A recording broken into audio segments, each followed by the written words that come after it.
जब खामोशी को शब्द मिलते हैं तो एक कहानी बनती है। ऐसी कहानी में शब्दों का शहर बसता है। नमस्कार दोस्तों, मेरा नाम है राकेश और मैं कहानियाँ सुनाता हूँ। कभी कभी इंसान सब कुछ पा लेता है, ज्ञान, सफलता, सम्मान, लेकिन फिर भी जिंदगी में कुछ अधूरा रह जाता है।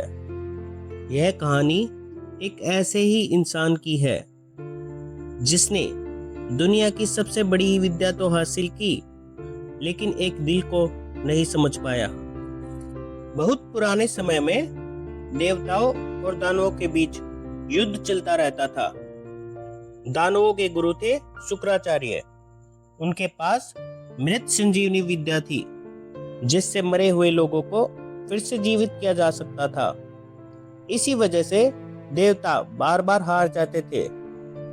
तब देवताओं के गुरु बृहस्पति ने अपने पुत्र कच्छ को शुक्राचार्य के आश्रम भेजा ताकि वह यह विद्या सीख सके।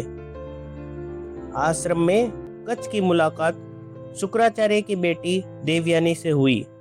देवयानी को कच्छ का स्वभाव अच्छा लगा। उसने अपने पिता से कहकर कच्छ को शिष्य बनवा दिया। धीरे धीरे दोनों साथ समय बिताने लगे।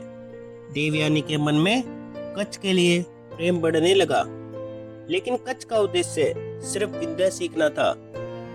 दानवों को पता चल गया कि कच्छ देवताओं की मदद के लिए आया है। वे डर गए। उन्होंने कई बार कच्छ को मार दिया। हर बार देवयानी रोकर अपने पिता से कहती, पिताजी कच्छ को जीवित कर दीजिए, और शुक्राचार्य अपनी विद्या से उसे फिर से जीवित कर देते।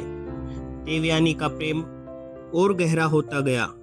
कई साल बाद कच्छ ने मृत संजीवनी विद्या सीख ली। अब उसे वापस जाना था। जाने से पहले वह देवयानी से मिलने गया। कच्छ ने कहा, मेरी शिक्षा पूरी हो चुकी है, अब मुझे जाना होगा। देवयानी दुखी हो गई। उसने अपने प्रेम का इजहार करते हुए कहा, मैं तुमसे प्रेम करती हूँ। कच्छ कुछ देर चुप रहा, फिर बोला, तुम मेरे गुरु की पुत्री हो, मैं तुमसे विवाह नहीं कर सकता।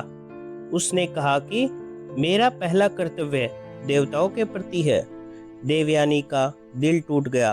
दुख और क्रोध में देवयानी ने कच्छ को शाप दिया।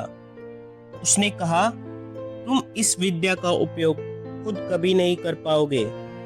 कच्छ ने शांत होकर कहा, अगर मैंने तुम्हें दुख दिया है तो मुझे क्षमा करना।